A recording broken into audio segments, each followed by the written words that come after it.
우선 아직 코로나19 사태도 완전히 종결되지 않아서 걱정들도 많으시고 또 각 단체별로 또 삶의 현장에서 다들 바쁘신 시간인데 여러분들 함께 이렇게 해주셔서 정말 감사하다는 말씀을 드리겠습니다. 또 송구스럽게도 제가 코로나19 방역 대책을 지휘하는 과정에서 조금 건강이 안 좋아져서 여러분들 심려를 끼쳐드려서 정말 죄송하다는 말씀도 드리겠습니다. 한 36일을 시청 제 방에서 야전 침대 깔고 거의 잠을 못 잤습니다. 그런 와중에 제가 조금 건강을 잃어서 병원에 실려갈 때는 저는 아직도 어떻게 실려갔는지 기억이 없습니다. 그리고 혈압도 병원에 도착했을 때는 80에서 40까지 떨어져서 의사들이 굉장히 많이 긴장을 했다고 합니다. 그러나 여러분들 걱정해 주시고 또 의료진들께서 정성스럽게 돌봐주셔서 지난주 화요일부터 사실은 제가 정상 업무를 보고 있습니다.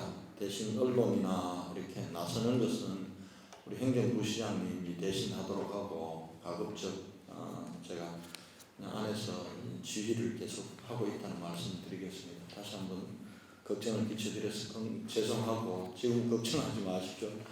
지금 건강이 괜찮습니다. 말씀 먼저 드리고 저희들이 2월 18일 날 대구에서 첫 확진자가 발생했습니다. 전국적으로 보면 31번째 환자입니다. 이 환자는 지금 50일 이상 병원에서 지금 치료를 받고 있습니다. 그 이후에 불과 며칠 사이에 하루에 수백 명씩 환자들이 쏟아져 나오고 최고로 많이 나올 때는 2월 29일 날 741명의 환자들이 나왔습니다.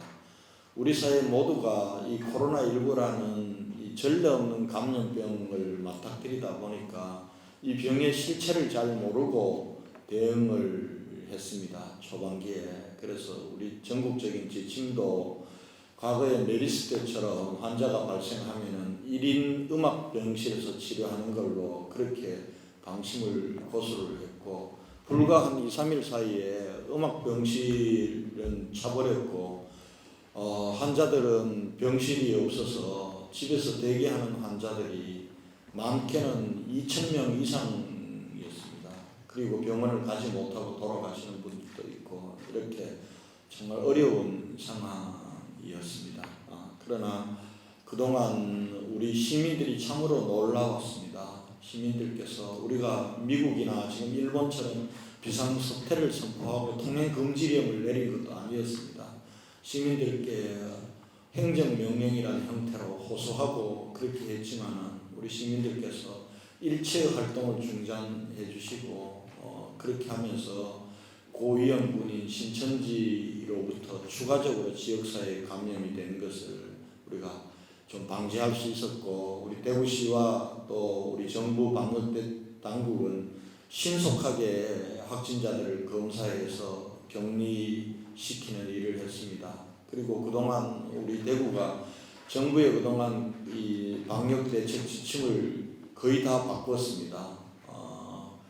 첫 번째는 음압병실에만 환자들이 가는 게 아니라 일반 병실에도 갈 수 있도록 열었고 두 번째는 병원뿐만 아니라 생활치료센터라는 개념을 도입해서 무증상자나 경증 환자들은 병원에 가지 않고도 치료할 수 있도록 했고 또 우리 지역의 의료계가 똘똘 뭉쳐서 환자들을 증상별로 분류하고 그렇게 함으로써 환자 병상이 부족한 부분들을 효율적으로 이용하게 했고 또 한편으로는 또 중환자들은 중환자실에서 그렇게 치료받도록 했습니다.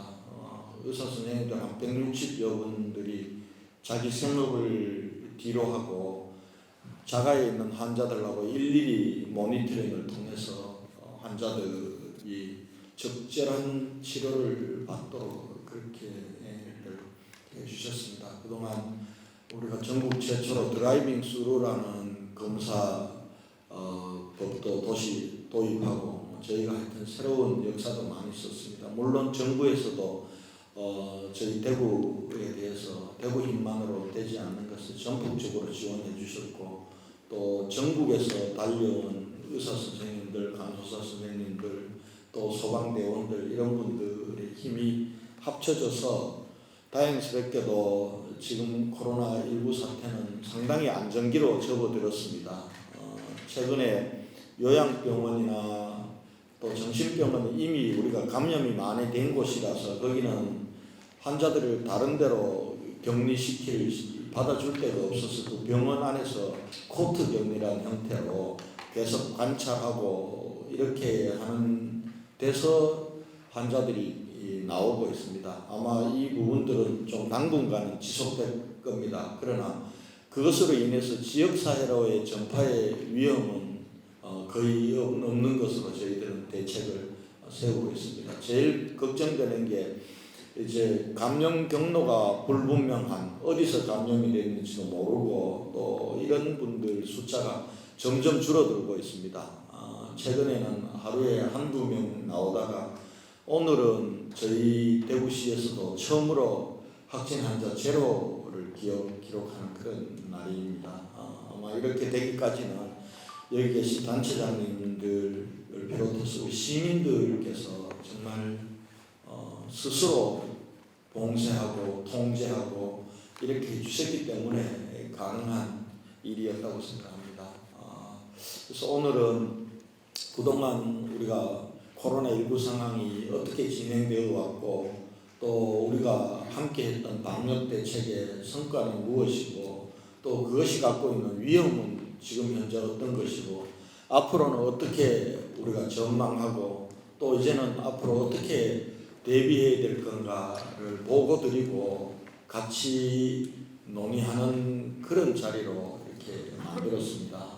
사실 이 코로나19란 바이러스가 전염력이 굉장히 강한 바이러스입니다. 전례 없는 바이러스이고 무증상자들이 굉장히 많고 무증상 상태에서도 감염이 일어나는 것이기 때문에 지금 우리가 오늘 확진 환자가 제로라고는 하지만은 우리 사회에는 아마 제가 걱정스럽게 추측한 데는 아직도 우리가 발굴하지 못한 환자들이 어디선가는 저는 있다고 보고 있습니다. 전문가들도 그렇게 얘기를 하고 있습니다.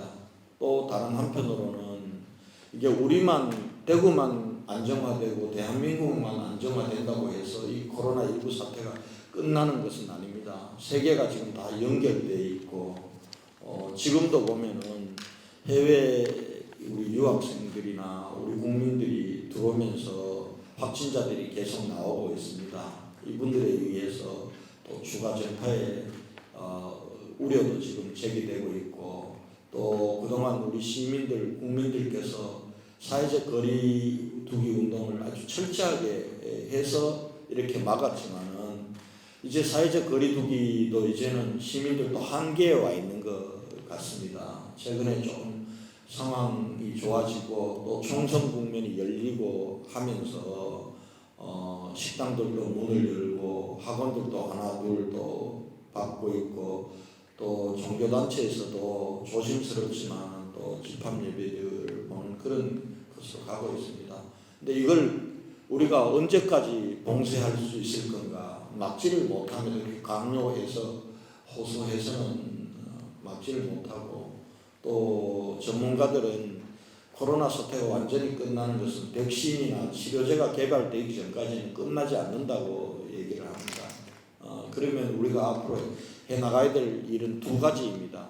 하나는 이제 장기전에 대비해야 됩니다. 백신과 치료제가 개발되기 전까지는 계속되는 코로나 사태에서 지금처럼 폭발적으로 환자들이 늘어나는 것, 그래서 우리가 피해가 계속 확대되는 것들을 막아내면서 치료제가 나올 때까지 시간을 버는 전략이 하나입니다. 또 다른 하나는 예측할 수 없는 제2의 유행.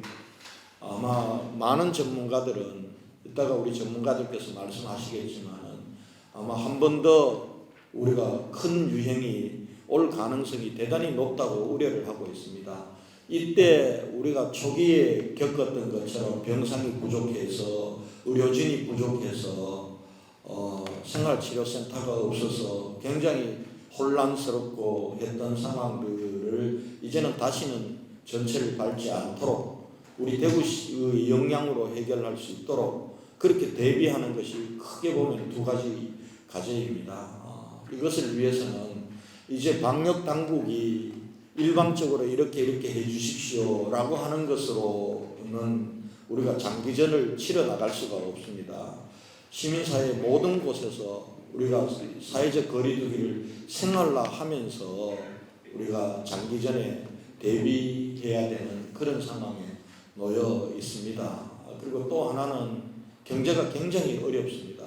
아마 세계대전 이후에 가장 어려운 상황이니까 IMF나 이런 거는 비교할 수 없는 지금 어려움. 왜냐하면 세계 경제가 다 마비되어 있기 때문입니다.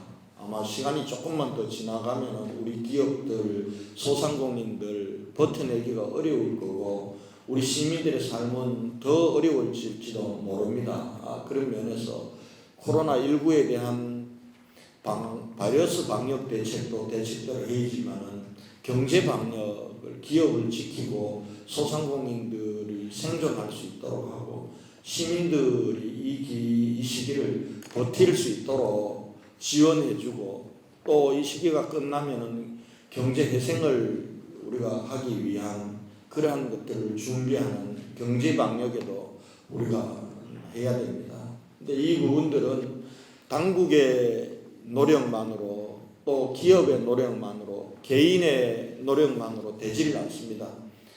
사회적 연대와 협력이라고 하는 그런 틀을 가지고 우리가 시민 모두가 함께하는 바이러스 방역과 그리고 경제 방역으로 나가야 우리가 이 시기를 견디고 또 미래를 우리가 준비할 수 있는 상황이 되었습니다. 그래서 지금 정부가 강화된 사회적 거리두기를 2주를 연장해서 4월 19일까지입니다. 이때까지는 정부 지침대로 사회적 거리두기에 우리가 함께 적극적으로 동참해야 됩니다. 우리 공동체를 지키기 위해서, 우리 가족들을 지키기 위해서, 우리 이웃들을 지키기 위한 일입니다.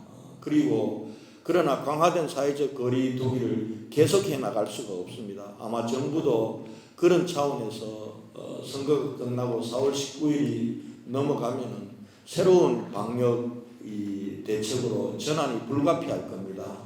저희 대구시는 제가 며칠 전에 담화를 통해서 정부의 강화된 사회적 거리두기가 실천되는 2주 동안 우리는 그 이후를 대비하는 그런 방역 대책의 새로운 전환을 준비해야 된다고 준비하겠다고 말씀을 드렸습니다.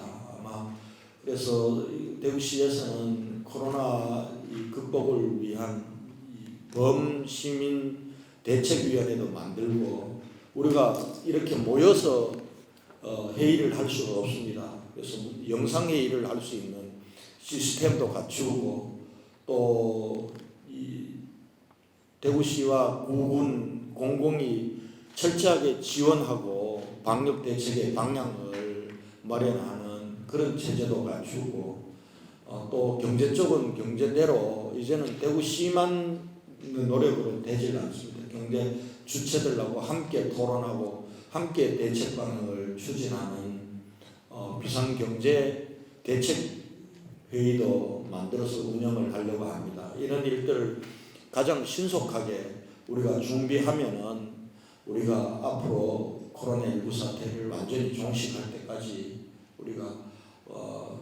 잘 대처하고 또 어려움을 극복할 수 있을 것 같습니다. 그래서 오늘 대표님들을 이렇게 모셨습니다. 제가 지금 매일같이 분야별로 이렇게 회의를 하면서 보고를 하고 있습니다. 이런 발판으로 해서 다음 주 한 주간 더 준비해서 그 다음 주가 되면은 범시민 대책위원회 1차 회의를 영상회의로 하려고 합니다. 저희가 장비는 저희들이 구입해서 지원을 해드리겠습니다. 여기 계신 대표님들도 각자의 공간에서 이 단체별 사무실에서 컴퓨터를 놓고 영상회의에 참여하시든 아니면 댁에서 참여하시든 그렇게 해서 상황에 대해서 공유를 해야 됩니다. 우리가 지금 상황이 어떤 상황인지 그리고 우리가 어떻게 대책을 함께 같이 추진해야 되는지도 같이 공유를 해야 됩니다. 그리고 사업장별로 다 상황이 다릅니다. 일방적인 5대 행동 수칙 가지고 사업장별로 대응하기가 어렵습니다. 각 사업장별로 분야별로 자기에 맞는 대책 방향을 만들고 구성원들과 함께 해 나가야 될 것 같습니다. 그래서 이게 시민 참여형 이 방역으로 전환하는 것입니다. 이것이 제가 시민 참여형 방역으로 전환을 해야 된다라고 준비하겠다고 했더니 일부에서는 그럼 대구시는 그럼 책임을 안 지려고 하느냐라고 오해하시는 분들이 계신데, 대구시가 방역대책 당국이 제가 책임을 집니다. 그러나 앞으로 추진하는 것은 시민들은 모르는 상태에서 일방적으로 방역당국만 문 닫아 주십시오, 이런 행동 수칙 지켜주십시오, 이렇게 하고 시민들은 일방적으로 따르는 걸로는 장기전을 할 수가 없습니다. 시민들이 스스로 각자의 생업의 공간에서, 삶의 공간에서 우리가 공감하고 수용하고 실천할 수 있는 방역대책을 만들어야 됩니다. 기본안은 방역당국에서 제공을 할 겁니다. 그러나 그걸 가지고 각 현장에 맞게 하는 부분들은 각자의 영역에서 이루어지고 우리가 점검을 하고 거기에 필요한 장비와 물품과 예산은 시에서 지원하고 이런 방향으로 나가고자 합니다. 그래서 여기 계신 우리 단체장님들께서 역할이 굉장히 중요합니다. 누군가는 총대를 메고 각 영역에서 나서 주셔야 됩니다. 그래서 다시 한번 그 부탁의 말씀을 드리고, 우리가 잘 준비하면은, 잘 실천하면 잘 이겨낼 수가 있습니다. 우리 대구는 그런 저력을 보여줬기 때문에 여러분께서 끝까지 함께 해주실 것을 부탁드리고, 오늘 회의도 그런 것들을 공유하고 또 함께 생각하는 그런 의미 있는 시간 되었으면 좋겠습니다. 네, 감사합니다.